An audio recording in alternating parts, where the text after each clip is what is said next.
Hi. What? Observation room? Observation room? Lounge. Observation lounge. Observation lounge 2. Are we still doing the 2? The 2. Okay, so welcome to the observation lounge 2. Does this sound weird? Where we're gonna give you our observations. We're workshopping. We're going to give you our observations, the things we notice, the things we see, and the things we want to talk about. Because this was some bullshit this season. Is anything blurry? Is anything clear nowadays? Is anything clear? I'm very confused. I'm very confused. All the time. All the time. Yeah, we're good.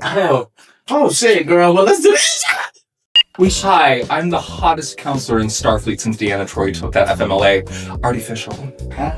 Hi.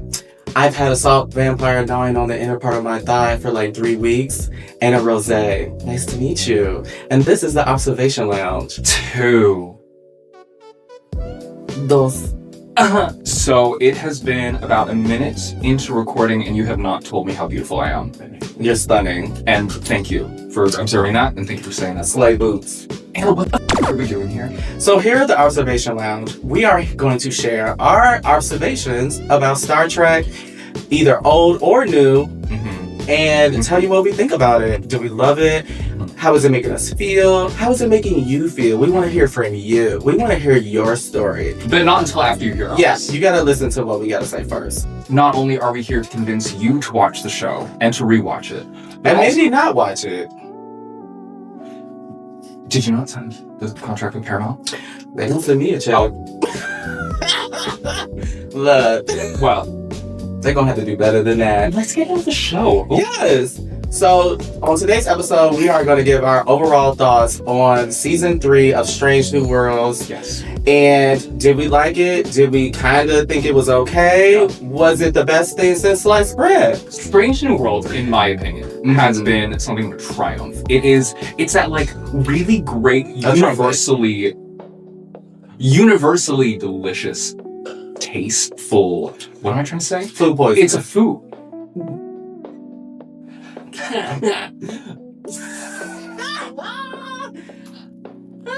Girl, this show gave me diarrhea. All right, so episode 1. Hegemony. So that was actually like the second time we hung out. Yeah. Entirely. Yeah. I don't know her. She broke into my house. I did. Yeah. She has some really nice eyelashes on her face. Not fake eyelashes. I wanted to harvest her. I'm just kidding. That's where the sty is. Anyway. Yes. No. I had a rusty nail. But no, we honestly, I feel like we've known of each other for a long time, and then we actually were like, Julie, let's be people in the same 3D space. Julie. Oh yes, Julie. This goes out. This whole episode is dedicated to Julie. We can't say her last name. Her government name. She works at school. She loves us. She does, but like we can say. Am I putting her on blast? I'm just gonna keep her first name. Okay. Julie, you know who you are. Yeah. Anyway. Yeah, she raised us. She educated us. All I have to say, all boys, Catholic, high school, works. Now look at us. Look at us.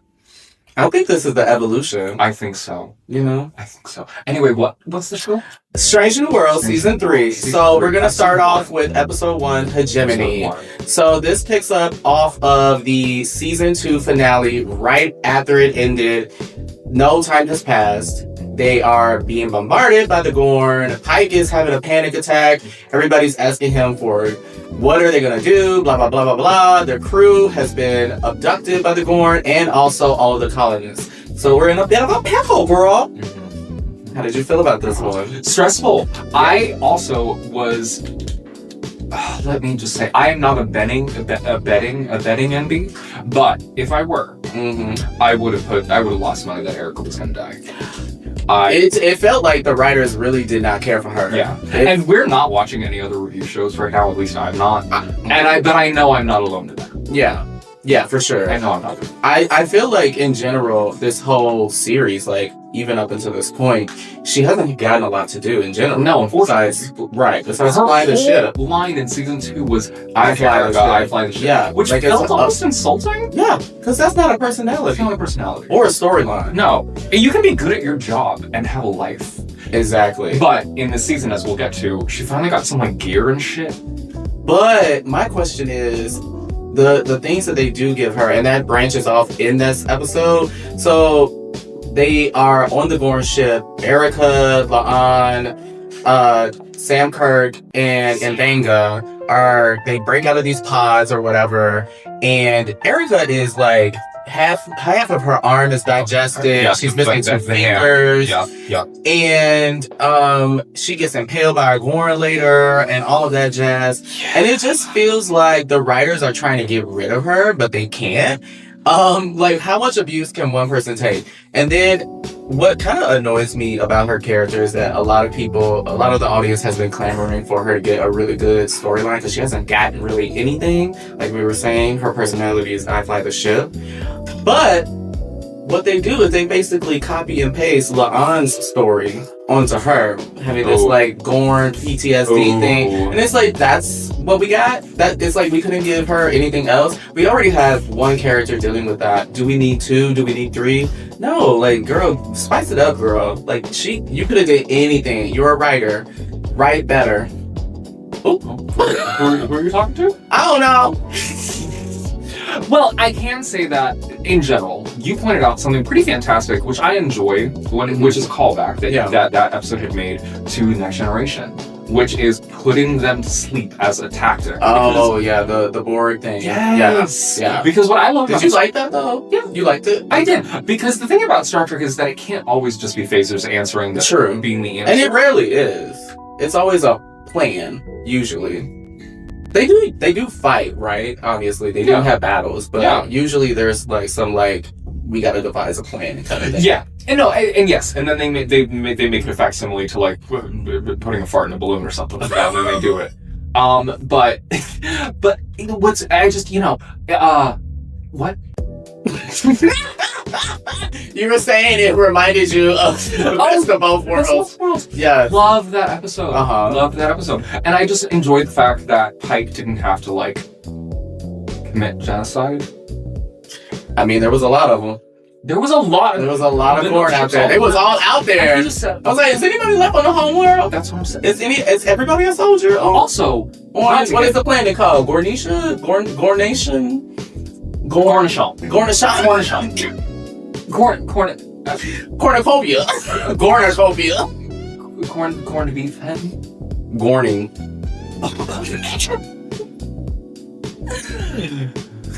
Gate and Boone. Gate and Boone. Got a Gate and Boone. So how did you feel about Bob? Honestly, here's the thing about admirals in Star Trek. They've always been well, let's not say most of them. Most of them have ulterior motives. Evil. They are far too willing to be complacent. Power hungry. Policy.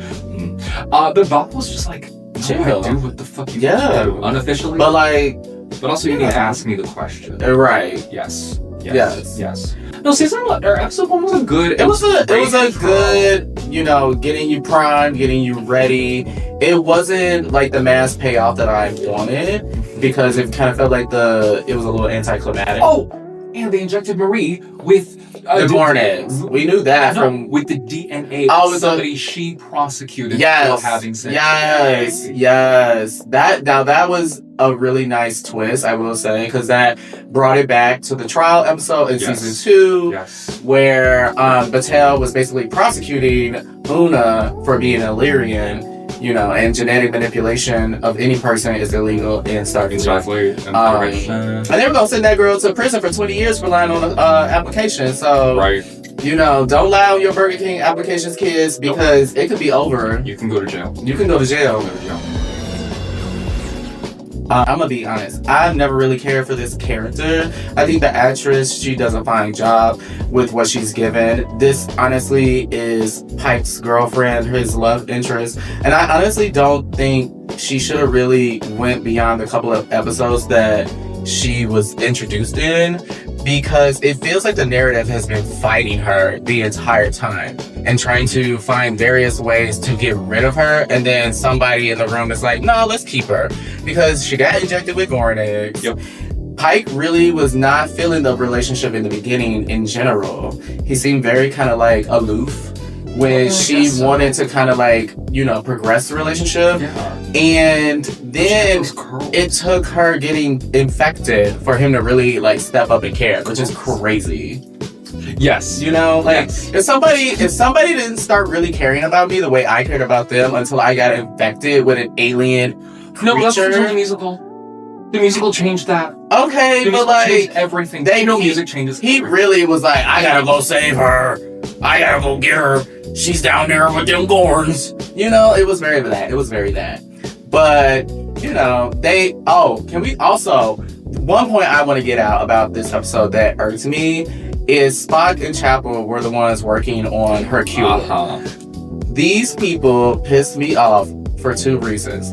They start hashing out their relationship shit while this woman is in the next room with eggs about to pop her back, and they're talking about their problems romantically.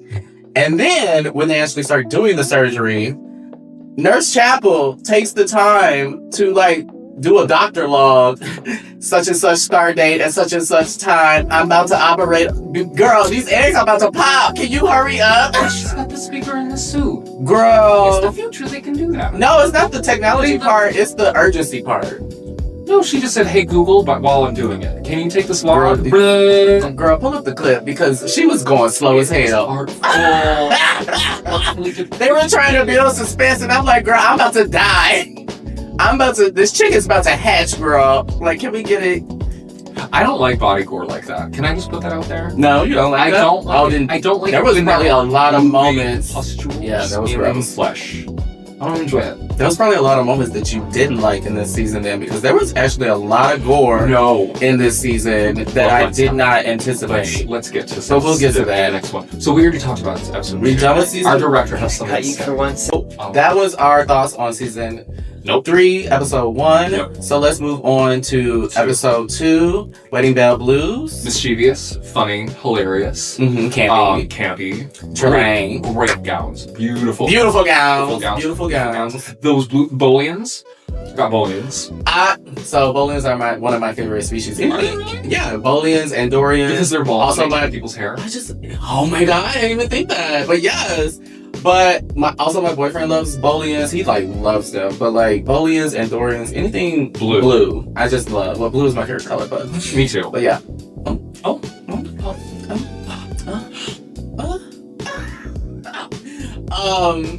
So what did you think about this episode? I loved How did you feel about it? Okay, I liked it. Same. I actually like this one. It's cute. I thought the acting was phenomenal. I thought the premise was hard to execute, but I think they did a good job. Yeah. And I think that we need to see a little. No, I'm not even gonna get there just yet. Just a little. I'm gonna talk about La'an in just a moment. No, the dancing. The dancing was great. What do you think about the setting of Starbase 1 having such a glamorous? I honestly, so first of all, what?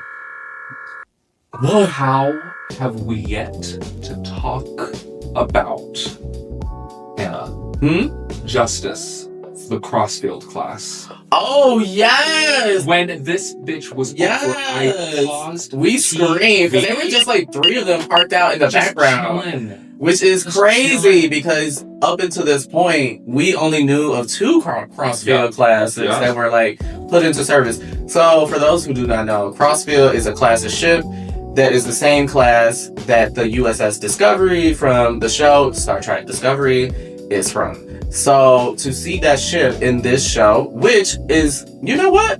It's a nice nod because it's the spinoff. It's a spinoff. Like Strange New Worlds owes its life to Discovery. So I thought that was a really nice touch. Yes, I agree. And I like that they kept it untouched. They refit a lot of Discovery era ships for that episode, which is a cute nod. Yeah. I mean, they have those 3 assets, so you know they're going to use them. Just pull off in a cell and make it look fit. Right, exactly. Some of them looked upside down too. Did you notice that? Like, there looked like there was some Constitution's just flipped up. They're trying to do something. But I mean, in space, there is also upside down. That's what Gene wanted, or somebody wanted. Somebody wanted that. The upside down. The upside Constitution down. to be a separate class. Yeah, before the show even started filming. What's it called? Not even a separate class. That was supposed to be Enterprise. Oh, Like Gene literally thought that the model should have been upside down. It looks like a shovel. Yeah. You know? It looks like something that would land on Doom. First of all, we've always had this idea as Trek fans that Trelane is a Q. Yes. We just got John DeLance not doing the work. Doing the voice, not doing the confirmation for us, but doing enough for us to basically say, the producers are basically saying, bitch, this is Q, Trelane is a Q. Just a They're baby. all Qs. Yeah. Baby. Exactly. Grown baby. So my question is, you know how Q has a son in Voyager, right? Yes. So is Trelane that Q? No. Or is Trelane his brother? I would say brother. Yeah. Brother. Yeah, older brother that they don't talk Because about. time doesn't really matter to the Q. So it could be... Yeah, but they still don't talk about him. They don't talk to him. Okay. He went to... So Trelane is the stepchild, the redheaded stepchild? The redheaded falsetto child. Okay, the redheaded letter. Yes. Because it's a Q. About Star Trek, can I just get on a soapbox about Star Trek? Is that they just like to put suffixes in front of things to make them sound alien. So, or apostrophes. Linguistics. Oh, I see what you're saying. Yeah, which is any species or any language that's not from here, which is a lot. And so, Michael Burnham, my favorite, right? My mother. Is she a xenobiologist? Your mother? My mom, Michael. Please put up a picture of Michael Burnham. Michael Burnham. Genetic. With the braids. Yep. I came from her. Yes. And she collected me. I love you later from a lake. I love you for that. Yep. Yep. It was trans work. It was trans something. Yeah. Transcendent. Transcendent, baby. Joke. Transracial. No. Rachel Dolezal. Oh.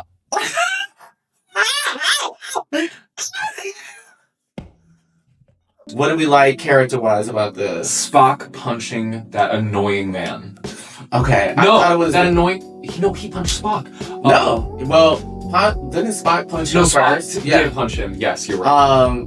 It's like, I get they're trying to bring in these two West characters. Yes, and, Corby, who we saw dead. Chapel, yeah, he ends up dead in the original series, right? Like in that Android episode. It was an Android thing, yes. Because he's I thought he was a doctor of robotics. Yeah. Right? But in this, he's a doctor of, he's an archaeologist or some kind of ancient, and she's studying ancient medicine under him. Yes. Going to all these different dig sites and shit. Yes. So anyway, she comes back to the Enterprise and lo and behold, without giving Spock a phone call, says, "Hey, this is my new man. Feel shitty about it." With bangs. Oh, she does have bangs, and her hair's a little longer. Apparently, it's been 3 months. Yes. And Uhura's got a whole fro. Well, we forgot to mention in episode 1. Oh, yeah. The swimmer's cap. I'm gonna just keep it real brief. What was going on with my girl's wig in season 3, episode 1? Yeah, episode 1. What was going on? It was a basketball. No. I feel like somebody whoever did the measurements for that wig, because they were trying to emulate her season 2 hair. Yeah.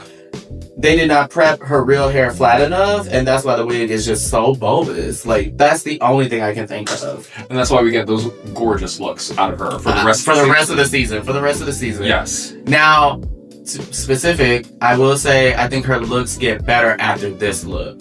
I think the idea of this episode too, wedding look, I think the Bantu knots were a nice idea.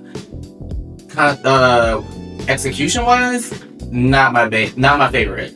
I felt like there wasn't enough product manipulating the hair or the wig or whatever it was. The hair looked a little dry. It didn't look defined. It just looked like somebody was playing in a wig. But that's my opinion. That's what we're observing. I'm very particular when it comes to Uhura and when it comes to how she looks and how she's being conveyed. So when anything is off to me, you might love it. You might think it was great.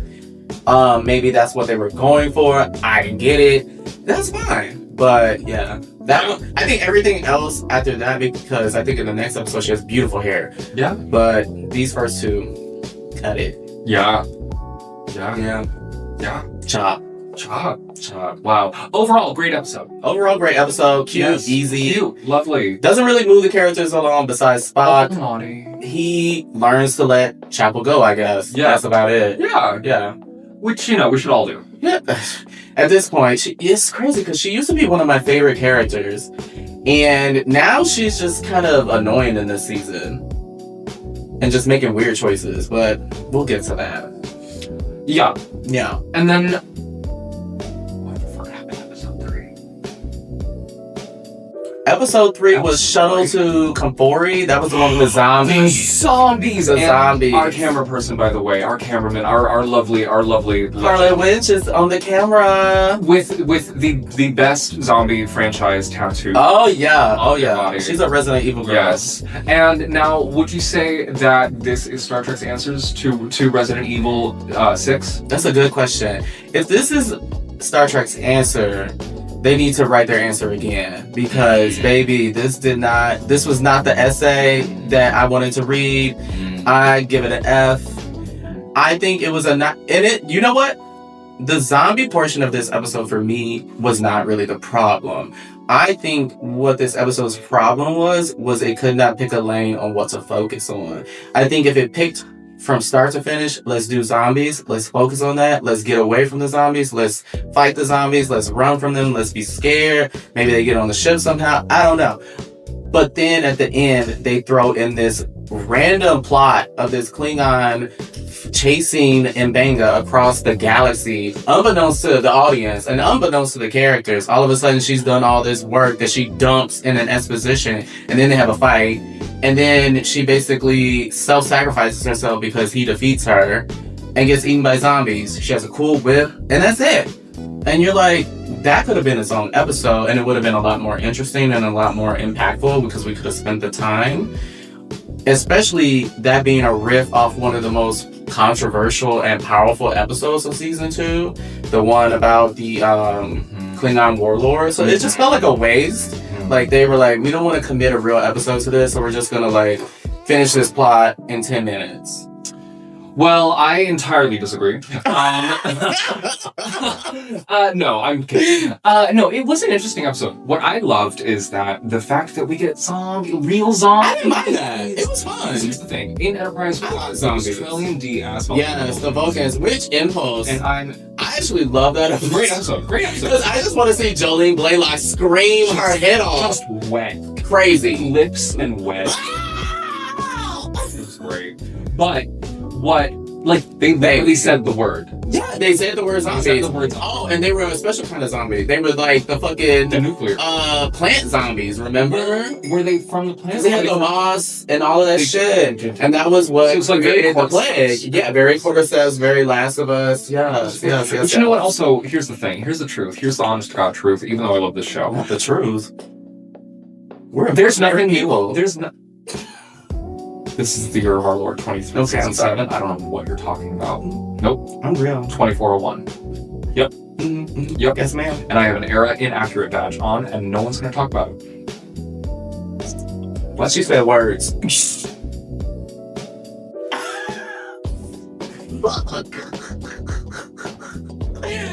Bitch. She did this big. I just dissociated 3 times. What is happening?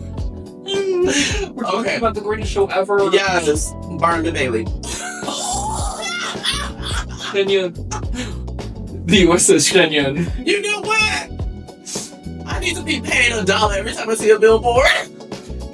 We live in the greatest city of the world, Chicago. Mm-hmm. And when I say that CTA wrapped up, billboards on every intersection, crazy. What is our marketing budget? Fat. Infinite. Fat. What are we talking about? You said fat too many times. Now I'm just thinking cock. Do we have the vernacular we think we possess? Sometimes. When the neurons fire. That's a real answer. I can only give you real. Wait, okay. Back on track. Wait.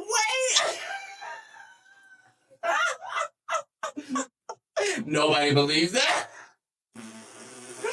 You're playing with your hair, and that's all that matters. Look, I miss my dingle hopper, bitch. What is that?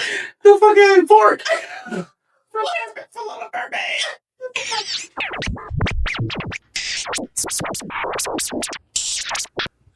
Bitch, you laugh like you know exactly what I get.